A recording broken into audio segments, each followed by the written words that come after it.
In the summer of 2012, I was happy. It was my second season on the job I loved. I wanted to be in the woods for as long as I could.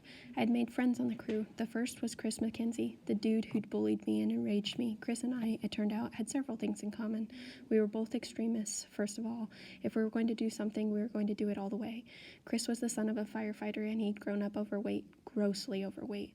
Throughout high school and after, he'd wheeze when he climbed a set of stairs.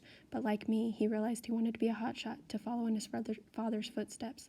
That was that. He changed his diet completely, hit the gym, and within 3 months he'd lost 75 pounds. That was one of the reasons he'd been so hard on me during training. For Chris, being a hotshot had changed his life. He wasn't going to accommodate some bozo off the street who didn't respect the job. He even became my roommate. He'd been living in Anthem, an hour away from Prescott, so he needed a place closer to the station. Natalie and I were living together at the time, and she said there was no way he was moving in with us. I was caught in a bind, buddy versus girlfriend. Things weren't going well between Natalie and me. I saw that something in our relationship was contributing to the negatives in her life, that I was basically enabling Natalie by living with her, so I asked her to move back in with her parents. She did, and that was the end of me and Natalie. We were going down different paths, and separation was the best thing for both of us. Chris and I started hanging out, and within a few weeks we were inseparable. We played video games together, ate breakfast, lunch, and dinner together, and worked together. When Easter or Thanksgiving rolled around, Chris would be over at my mom's house scarfing down her food. He moved in and became like a second father to Michaela. We were two bros raising a little girl, and there was no doubt who was in charge. Michaela. One time I was downstairs doing my laundry with Chris upstairs watching my daughter. He needed to start washing some dishes, so he gave Michaela a big bag of veggie sticks to work on. He got to the sink and started soaping up the dishes when he heard Michaela calling him. Chris turned around. Michaela was holding the bag of veggie sticks. She locked eyes with my brother. Then she slowly turned the bag upside down and dumped out the veggies on the seat of our leather couch. When I got back upstairs, Chris was laughing uncontrollably. Dude, she never once took her eyes off me. She's a McDonough, I thought. I found that instead of aggressive and angry, Chris was actually a very humble guy. A giving person and calm. I can't even count the number of times I was getting ready to blow up at someone and Chris would grab me by the shoulders and say, "Chill, Brendan, it's not that serious." One time after a blowout argument with Natalie, I came back to the apartment. I was so angry I could barely speak.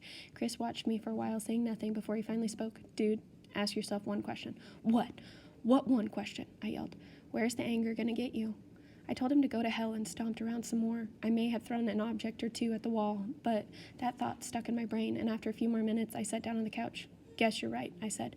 Chris looked at me and thumbed down the volume on the TV. "You're going in the right direction, but that doesn't mean she's going to wake up and do the same. Doesn't work that way.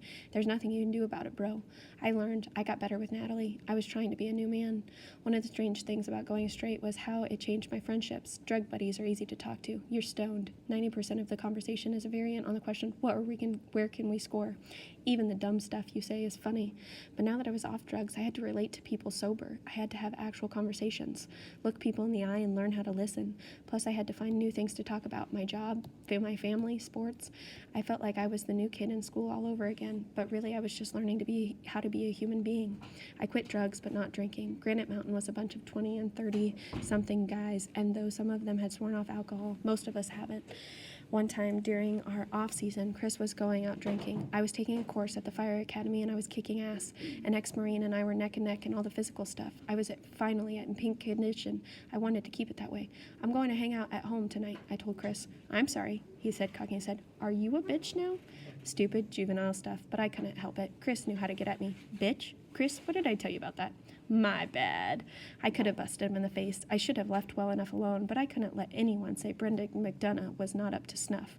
"All right, man," I said, standing up and grabbing my keys. "Let's go."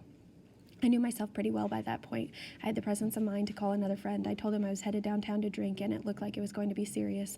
So could he come to my apartment the next morning and take me to the fire academy? "Sure," he said. I left the door to my apartment unlocked so he could get in. Then Chris and I went down to the bar and started drinking with a vengeance. The next morning I woke up. My head felt like it was packed with wool, and I could barely make it to the shower. I was exhausted. My buddy rolled in and found me sitting on my bed. "Come on, Brendan, it's 8 o'clock. I didn't remember a damn thing from the night before. I got my clothes on and looked outside. My whole body was throbbing with a grade A hangover. Damn Chris McKenzie to hell, I thought. Chris and I grew close. We thought of each other as brothers. If he was getting a sandwich for dinner, he automatically got me one. If I needed something, I turned to him first, and vice versa. Once when we were on a fire, Chris got word that his mom had an accident in her home in California. She fell down some stairs and hit her head. When they gave her an MRI, they found a tumor inside her brain. They told her they'd have to operate in a couple of days. Chris was devastated, but he didn't have the money for a plane ticket or even enough gas money to drive to Cali. He thought he'd he'd wait until after the surgery, collect some funds, and go see her then. Clayton heard what had happened. He found Chris and put his arm around his shoulder. Dude, you need to go see your mom. You need to be with her. Chris started explaining his predicament. Clayton shook his head. No, bro, you need to go, now. I don't mean to scare you, but my mom had the same thing, and she ended up dying from it. I know what this thing can do. If you leave too late, you'll never forgive yourself. We hadn't gotten paid for a couple weeks. I had nothing to lend him, but when you're making $12.83 an hour, you tend to live paycheck to paycheck. Do you think your mom would lend it to me? Chris asked. I'm good for it. Tell her. Shut up, dude. I know you're good for it. Hell yes. I'll call her right now. I called my mom. Of course I'll give him the money, she said. Chris drove 3 hours back to Prescott, and she handed over the cash. He was so damn happy. Damn, dude, Chris said before he left. Tell your mom I'll get it back to her on the 12th when I get paid. Don't even worry about it, I said. He would have done the same for me. You can't put a price on friendship like that. Chris drove all out that day to see his mom and be with her for the surgery. The doctors ended up removing the tumor. She made it through the surgery and made a complete recovery, and I was thankful for that.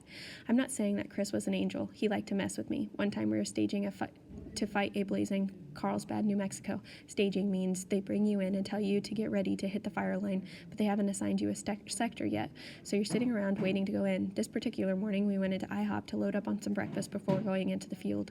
We were sitting at the table, and Chris said, Hey, Brendan, you look like you could be a waiter here. I looked at him. What the hell are you talking about? You just look like a waiter. Take some orders, son. I stared him dead in the eye. You think I won't do that? He laughed. That's exactly what I think. I got up. The guys were smiling and nudging each other with their elbows. They probably thought I was just going to grab a paper and pencil and go to the other Granite Mountain table and goof off. Hell no.